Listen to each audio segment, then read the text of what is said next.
Magandang buhay! Pobreng Mayora po at your service. Araw nga pala ito ng linggo. Kung mapapansin nyo, ay maliwanag na sa labas. Wala kami masyadong ganap pag ganitong umaga, kaya naisip ko nga na magplansya muna ng mga uniform ng mga bata. Kada linggo nga ay araw din ng pamamlansya. Tig-tatlong sets nga ng uniform ang pinaplansya ko dyan. At pagkatapos ko nga ay pumasok na ako sa kwarto para magayos at magtupi ng higaan. Gumigising talaga ako ng alas 8 para magayos.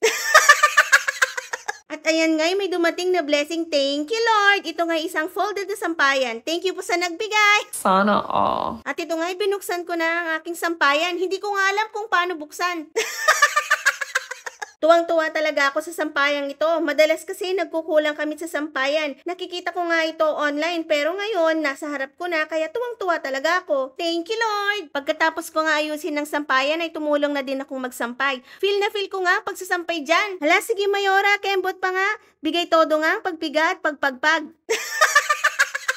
At ngayon nag-almusal na kami. Pagkatapos ko nga kumain, nag-toothbrush at naligo na din ako. Magandang dilag, puso ko yung nabihag.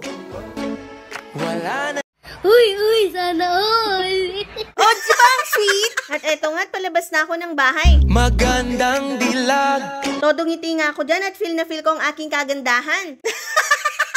Oh, hala Mayora, dahan-dahan, baka ang petsay sumilip dyan. Babay muna, aming bahay, magsisimba muna kami. Nakarating na nga kami dyan sa simbahan. Bali, umabot nga kami ng 4,000 minutes sa biyahe.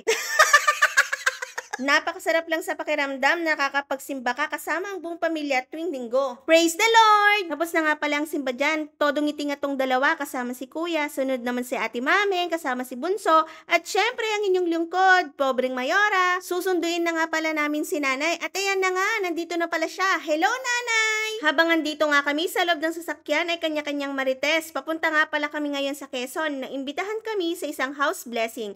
At ito ngayon, nandito na kami sa daan. Mapapansin nyo, ito ang tinatawag na Love Bridge o Tagumbao Bridge. Dati nga hirap daanan ng mga tao, pero ngayon, jaran! Bongga! National Highway na siya ngayon. Usap-usapan nga na madami daw nag-date sa baba ng tulay na ito.